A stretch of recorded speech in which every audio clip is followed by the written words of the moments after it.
নমস্কার বন্ধুরা, আজ আবার একটা নতুন রেসিপিতে আপনাদের স্বাগত। কড়াতে পরিমাণ মতো তেল দিয়ে নিলাম। আগে থেকে কেটে রেখেছিলাম আলুগুলো কড়ার মধ্যে দিয়ে পরিমাণ মতো নুন এবং হলুদ দিয়ে খুব ভালো করে নাড়িয়ে চাড়িয়ে নিয়ে লাল করে ভেজে নেব। এখানে আলু আমার প্রায়ই ভাজা হয়ে গেছে। আলুগুলো প্লেটের মধ্যে তুলে নিলাম। আজকে আমি বানাবো চিংড়ি মাছের ঝোল, বড় গলদা চিংড়ি। কড়াতে পরিমাণ মতো তেল দিয়ে একে একে চিংড়ি মাছগুলো দিয়ে নেব এবং হালকা হাতে চিংড়ি মাছগুলো ভেজে নেব যাতে মাথাগুলো ছেড়ে না যায়। চিংড়ি মাছ কিন্তু খুব কড়া করে ভাজলে তার স্বাদ থাকে না, হালকা করে ভেজে নিতে হয়। উল্টে পাল্টে চিংড়ি মাছ এখানে আমার ভাজা কমপ্লিট হয়ে গেছে। আমি পাত্রের মধ্যে তুলে রাখলাম। তারপর কড়াতে পরিমাণ মতো তেল, জিরে, কাঁচা লঙ্কা এবং চিনি ফোড়ন দিয়ে নিলাম।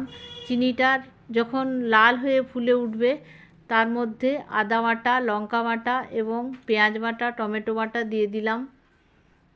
নেড়ে চেড়ে নিয়ে মশলার থেকে যখন তেল ছেড়ে আসবে পরিমাণ মতো নুন, হলুদ এবং লঙ্কা গুঁড়ো আর কালার হওয়ার জন্য কাশ্মীরি লঙ্কা গুঁড়ো এর মধ্যে অ্যাড করে দিলাম। তারপর ভেজে রাখা আলুগুলো এতে দিয়ে দিলাম। আর একটু টমেটো কাটা ছিল সেটাও অ্যাড করে দিলাম। ভালো করে নেড়ে চেড়ে নিয়ে পরিমাণ মতো জল ঢেলে দিলাম যাতে মাছগুলো ভালোভাবে ডুবে গিয়ে ভালো কুক হতে পারে।